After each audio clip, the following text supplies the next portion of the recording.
Hello, everyone. My name is Jacqueline Folks, and I am the mother of three boys. One of my sons is diagnosed with autism. I am actually a new author. I just authored a children's book called Adventures with Biggie Help with Hygiene. The book is geared towards kids on the spectrum or with any neurological or developmental delays. The book's written as short social stories to help them better learn hygiene with a unique and cute, friendly character that can be with them the whole way. I encourage you to follow Adventures with Biggie on Facebook as well. We're starting a new journey. We're going to be calling this Awesome Talk. I'm going to be doing 100% just real talk with you about topics that you send me, things that you just want to hear my take on, or a story about my journey through autism when it comes to a certain topic. So if you have anything you want to hear about, please just put it in the comments below. This is a very new page, so like, share, comment, get this out, spread us around like wildfire. Today, I'm just going to start with the basic. The day my son was diagnosed. I will always remember that day. I always knew there was something different about my middle son, E, and he was developing differently than his older brother. And I had just had a new baby, the little brother. So he was not crawling. We called it army crawl. He never used his hands. He just put his elbows out and then scooched his body back and forth almost like a snake, but we thought it was like a military crawl. So we'd say, he's army crawling, but he could never get up. He screamed all the time. All the time he screamed. The only way he was comfortable is if we folded him. That's what we called it. And his dad was the best at it. And sometimes he would scream for hours and hours and hours. And my husband would come home and I'd just be like, please take him and fold him. And he would make his arm like a triangle, and he would just fold Ethan's bottom through and then his feet through, and it compressed his little body, and it was the only way he was really ever comfortable. So everybody had to learn the method of folding to keep Ethan calm. He also had severe reflux. He had failure to thrive. He lost weight all the time.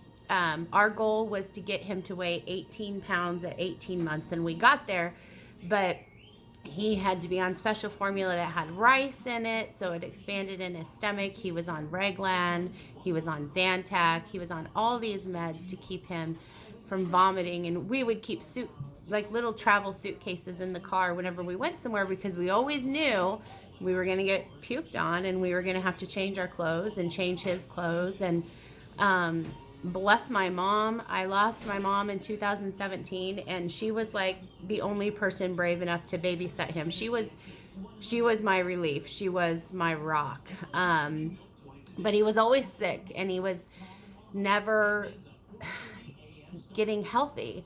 So the developmental stuff, we noticed it, but it wasn't as important as getting him healthy.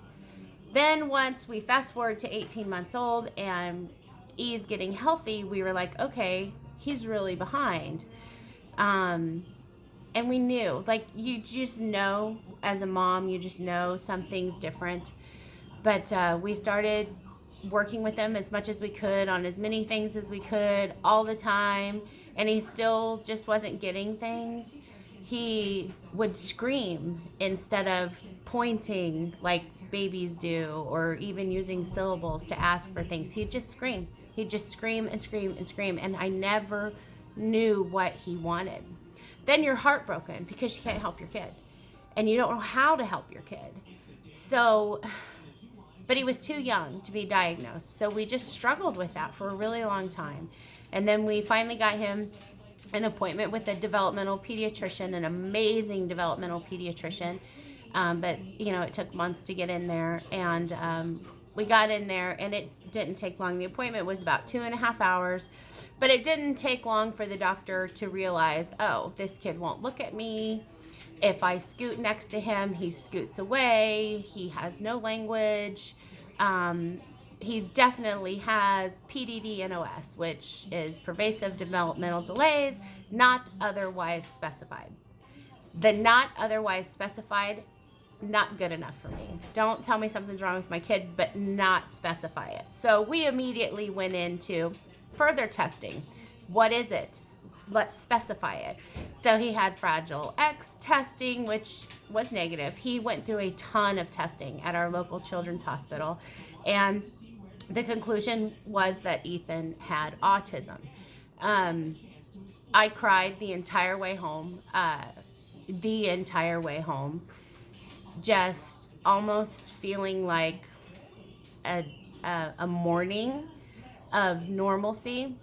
And then when we got home, I stopped crying and started learning. Back then, Ethan's 18 now. So back then, there weren't autism societies all over the place, and there was no social media, and you just didn't know where to go, what to do. How do I learn about this? Who is going to help me help my child? So I went to the library, and I just started researching autism. I bought every book that Temple Grandin had written at that point. Thinking Through Pictures was my Bible. There was also a book called The Boy Who Loved Windows, and I read it and I was like, oh my gosh, this is Ethan. And so I just read books, and I knew I was going to have to be the one to help my son. We started him on speech therapies every single week. Of course, there was a waiting list for that, but we got him in. No insurance paid for it. So there was almost a likening to, okay, you had your child's 2 years old, now here's college tuition. I mean, that's kind of always what I tell everybody. There was no time to save. There was no time to prep. Insurance sure as heck wasn't going to help. And the only way to make your child better was to just constantly pay. You had to pay. So we paid for speech therapy. We paid for him to be in a social play group with other kids his age. None of this was successful, but we still went back every week. And I can remember one session where this poor clinician was in a room with Ethan, and we were on the other side of two-way glass because we watched every session. Again, we were learning ourselves too. And every time she would move towards Ethan, his body would move and she would just follow. And that's what the hour would be like. There was no discussion. But eventually, they stayed closer and they spent more time together. And it took years, but Ethan started to enjoy his therapy sessions at KU. And we went there for years and years and years until Ethan was in high school. And then his schedule just didn't work out with it. But we still kept him in speech, and we still kept doing therapies on our own. Behavior, ABA was never covered, but it was covered enough to where we could get an assessment appointment. And then I just studied ABA and applied it on my own in my home. I was never just a mom. I was his therapist. I was his teacher. I was everything. Our house got transformed over time so that it wasn't just a playroom. It was a playroom that had 50 clear tubs, and on the outside of each clear tub was a photograph of the toy that was inside of it, so that he knew where to go and find things. And then he also eventually, after years, would learn where to clean it up, because we would have times where we'd walk away from the playroom for 10 or 15 minutes and we'd go in and everything was dumped on the floor. Literally everything was dumped on the floor, and he'd be screaming. But what did he want? I don't know what he wanted. He couldn't talk to us.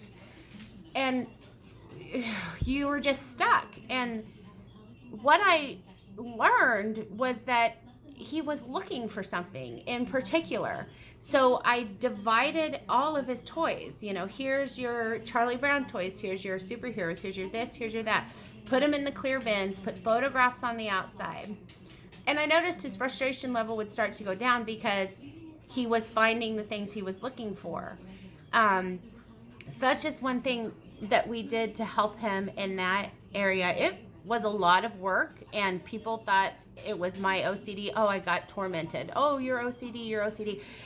And they never realized I'm totally not OCD. I'm trying to survive in my home. You don't understand what it is like to walk through my door.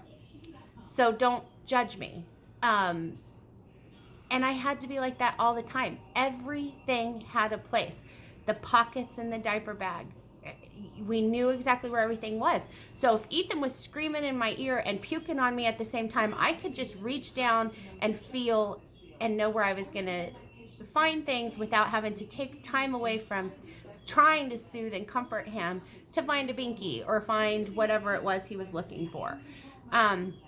So I would say don't ever let anybody's judgment of you get in the way of the way you need to do things to make your son or daughter successful. The diagnosis of autism was and can still be detrimental. It, as far as your hopes. My son wants to be married. He says all the time, what do you want to be? I want to be a husband and a father. Can that happen? I don't know. But I know he's doing things now at 18 that I never thought he'd be able to do when he was 5 and he had no language. And I hope that he gets these things that big brother and little brother are going to have and can do these things. But it's a long journey.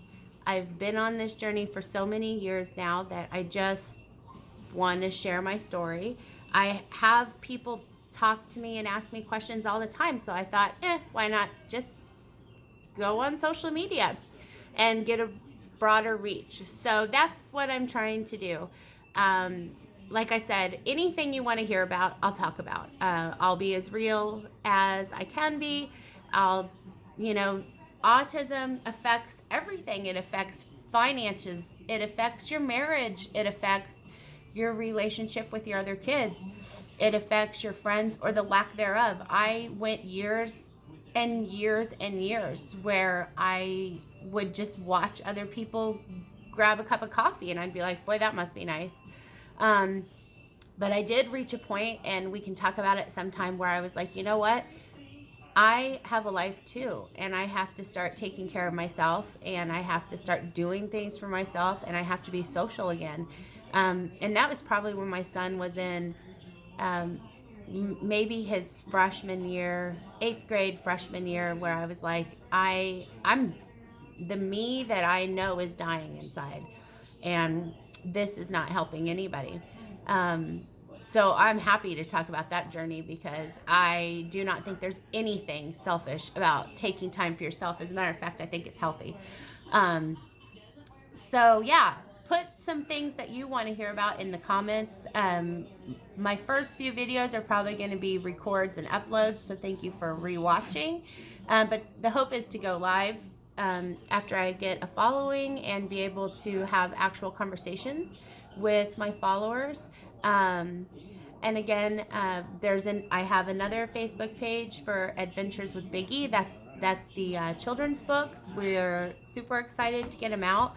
But this awesome talk, we're gonna just be real, and we're gonna go through it together. The good, the bad, the ugly, the educational. So I hope that you guys share my page. I am so excited to see how my following goes up. My goal is going to be to try to either post a video or go live on Sundays. I'm not going to say a time, because I'm just not going to do that. And y'all will understand, because you know that your time is not your time. But that day, within the day on Sundays, that's going to be when I'm going to go and put these videos up or go live. So welcome. And I can't look forward to talking to you guys enough. Talking to other people on this journey is what helps. And networking and socializing and just hearing other people's trial and errors, hearing what other people go through, or just hearing somebody say, Yeah, that sucks, but you're doing the best you can. Might be exactly what you need one day, and I hope I can be the one that brings it to you. So, thanks, everybody. I look forward to our journey together.